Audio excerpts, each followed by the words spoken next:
When I'm with Susan, I always feel 100% comfortable and so happy to listen to stories and talk about songs and make music.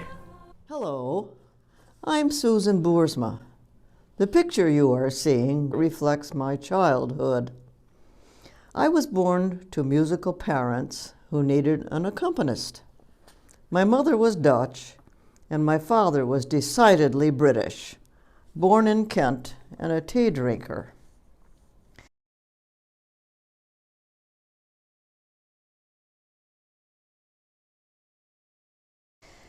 He had a British ritual, very British.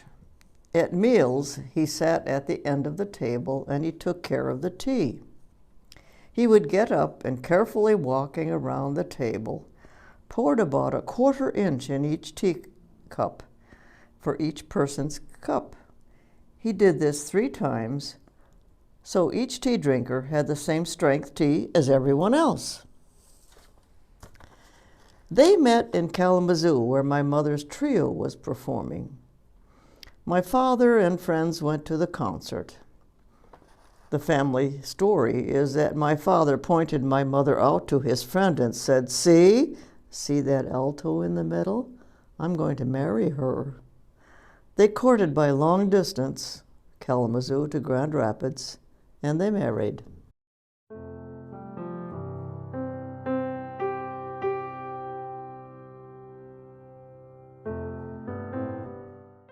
My parents taught me to harmonize, accompany, and to love music and to love ensemble pieces. They had me participate in the Grand Rapids Children's Bible Hour. I was 5. Not only did I sing, but I was chosen to do the sign-off, which is, send your letters to Aunt Bertha, Box 1, Grand Rapids, Michigan. I had wanted to play the harp, but my father discouraged me by saying it would take a truck to move that around. And then he encouraged me by pointing out that many homes and churches had pianos. I took piano lessons and I still play.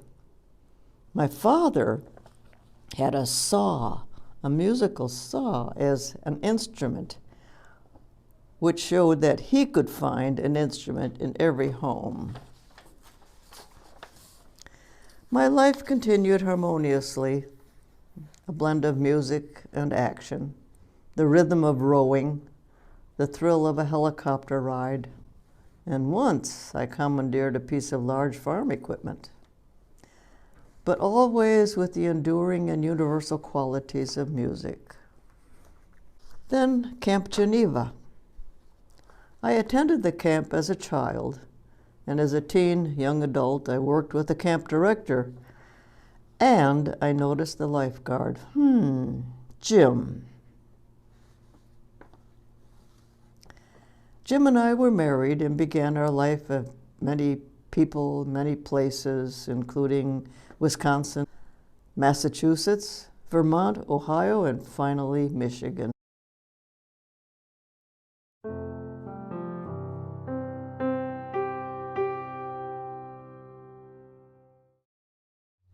It is my pleasure to talk about Susan. Susan and I met in 1963, and I'm thinking that's 60 years ago. It was summer, it was Camp Geneva. We were both on staff there for the whole summer. Susan was in love with the lifeguard, Jim Boersma, and I was in love with Paul Sweats, who was living in Holland and doing construction that summer. So we had a lot in our hearts. And plus, we were very busy with Camp Geneva responsibilities. But interestingly, there was a director of music that summer named Dave Smits, and he directed Gene Mast and Susan and I in a trio, and we sang, and David played, and that summer we made a record for Camp Geneva, the first, the only record for Camp Geneva. And if you're fortunate, you can still find those around in old archives, and it's just way fun. It was a wonderful summer. Jim married Susan, I married Paul, and away we went in different locations. For many years, we were diligent about keeping in touch, at least at Christmas. And then there were so many moves that we lost touch.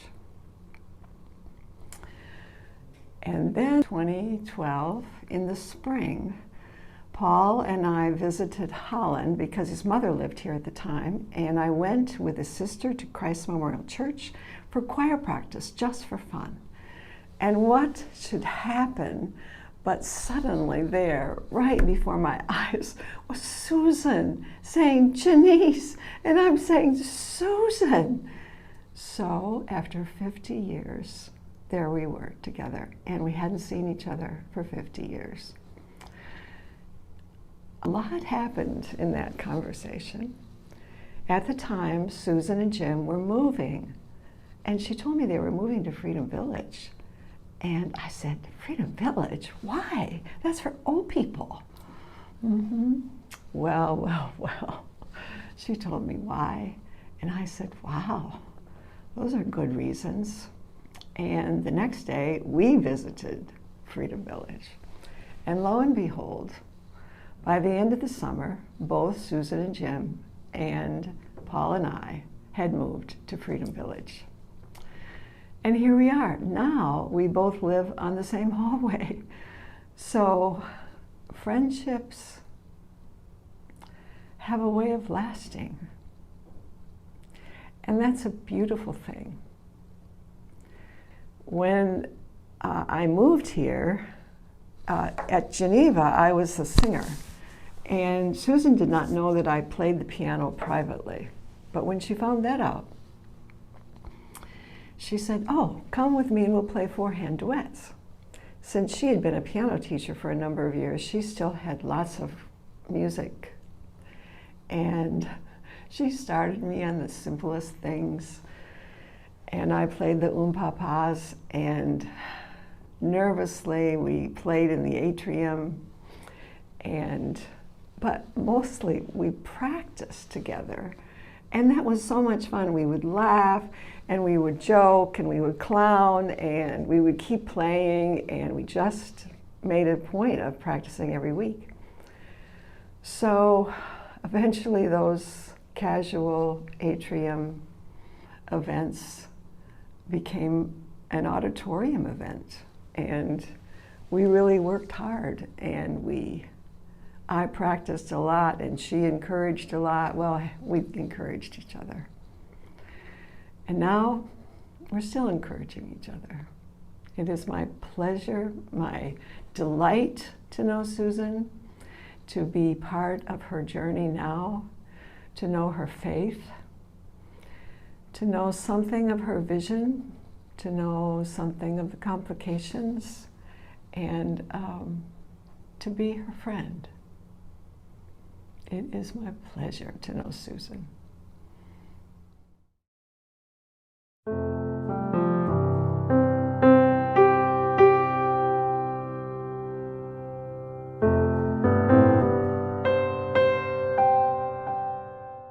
Okay. Susan Boersma and I became friends probably through our love of music. And through that music, our friendship has evolved into something much deeper. I think she's a sister I never had. And Susan is a very gifted, talented musician. I mean, just to be able to write lyrics and have music put to those lyrics that people have sung and heard probably all over the country and maybe all over the world. And it's such a gift. And she's so humble about it. And I'm just very grateful and blessed that she is my friend, my best friend.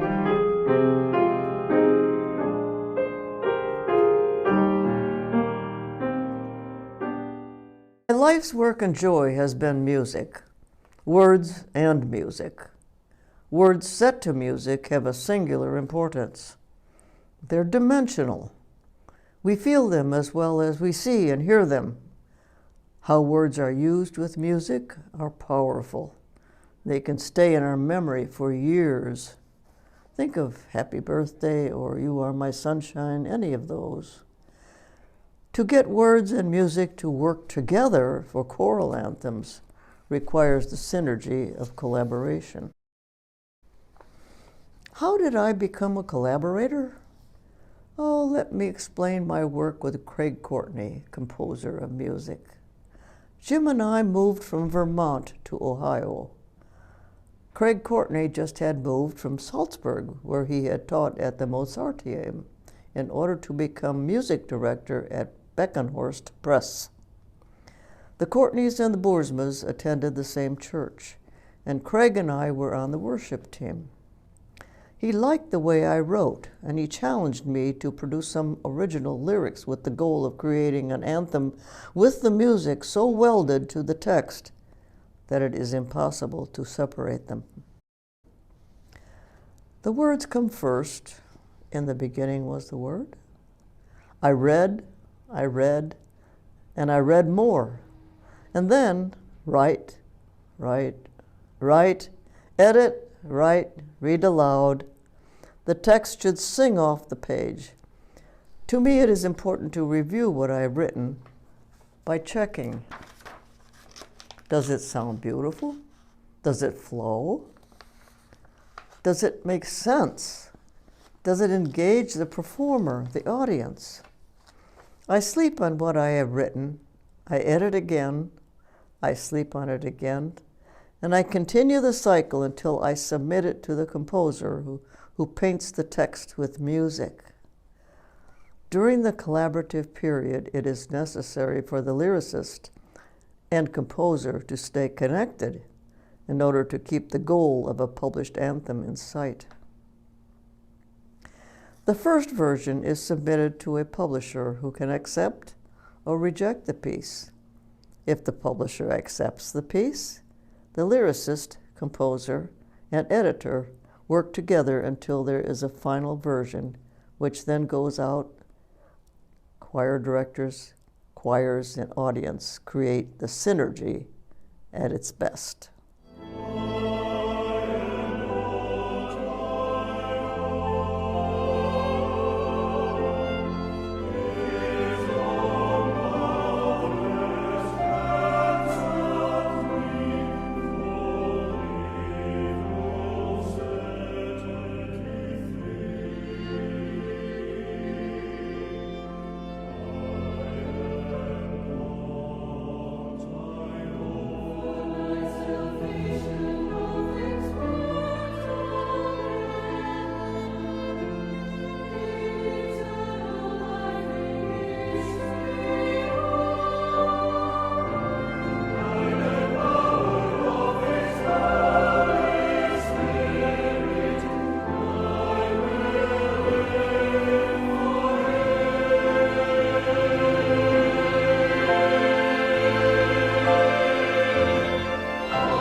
Susan has written over 100 pieces. She is still writing, primarily on commission with composers Craig Courtney, Dan Forrest, David Lance, and Mark Hayes. You can find her at beckenhorstpress.com. Faith has played a tremendous role in Susan's life and career. One of Susan's favorite Bible verses is Psalm 34:3. Magnify the Lord with me. Let us exalt his name together. On behalf of the Monday Morning Show and Freedom Village, we would like to extend a huge thank you to Susan Boersma for opening her home, heart, and life with us so graciously and honestly.